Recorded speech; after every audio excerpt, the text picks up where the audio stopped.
I want to talk about one of the most common problems that happens in writing fiction. Here's the situation. You're working on a story. You want it to be exciting to your reader. You want your reader to read it like a page turner. You want it to have suspense. You want it to be unforgettable to the reader. While you're writing the story, in the back of your mind, you know your beloved main character is going to win in the end.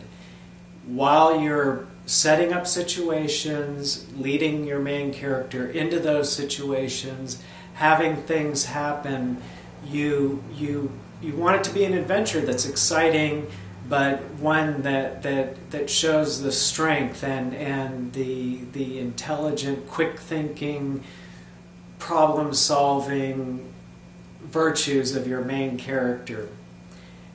But the problem is that in the back of your mind, you know that your main character is never going to really be in danger. In the back of your mind, you know that your main character is going to come out winning in the end. And the obstacles that you set up, the life threats that you create for this main character to make the story more exciting, more often than not can come up seeming hollow and like not a real threat. Let's turn the situation around.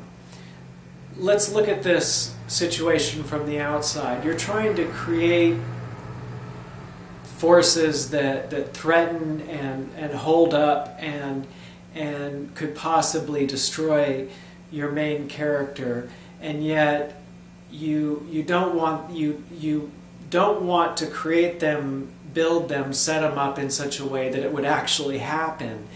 And that's the problem. That's why the story that's why writing that way can hold you back from creating real suspense, real exciting, adventurous storytelling. So you're a creative individual. That's a huge part of your art.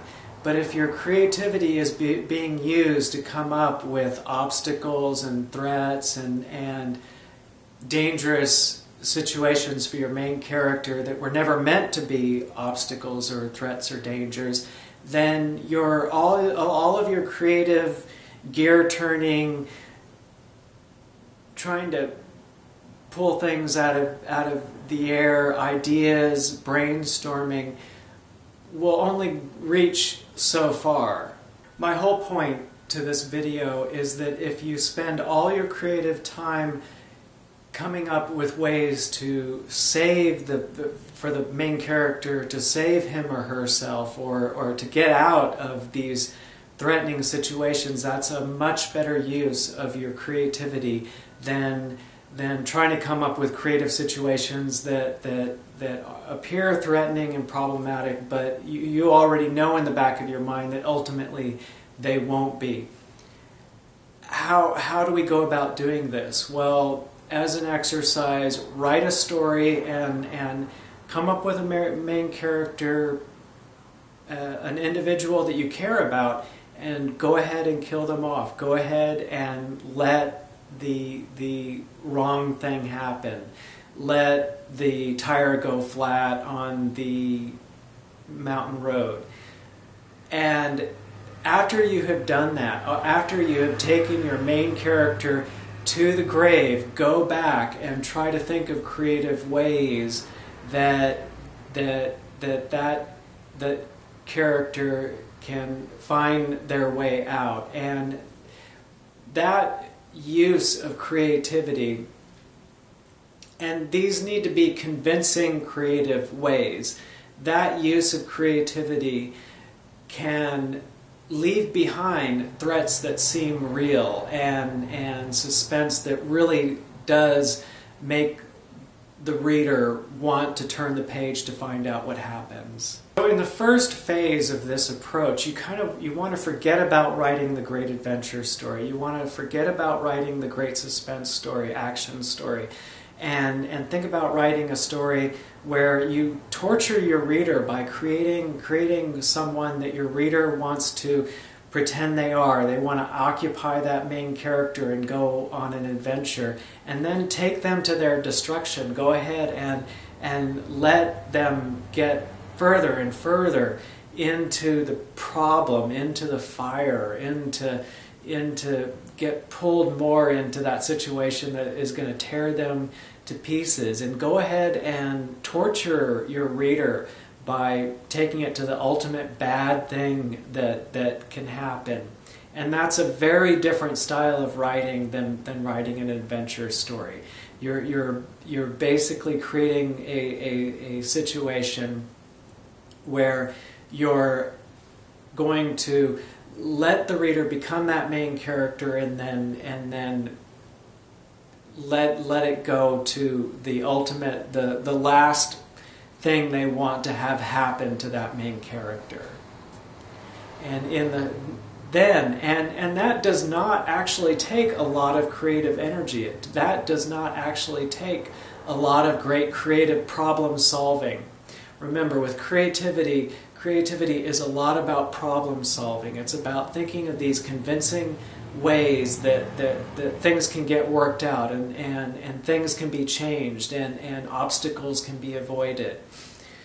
So in that first phase, yes, you're creative, but you haven't used that, the main force of your creative powers. In the second phase, now what you have, think of it as a riddle, think of it as a puzzle, and you can look at it, and you can go back, and you can start thinking, okay, now I can go a little deeper into the main character and find convincing ways that I can summon some hidden talent, some unrevealed ability of the main character that can just tweak the situation and might start to give them an out. You're being just as creative as you were, but now your use of your creativity has totally changed. Now you're going to go ahead and use 90% of your creative power to come up with creative solutions, instead of trying to come up with threats that never were really meant to be threats. And by trying to come up with convincing solutions with all of your creativity, in the end you're going to end up with a story that is much more suspenseful. Keep this in mind. If you want to do a great adventure story, that doesn't, there's a lot more room for endings than the hero wins in the end.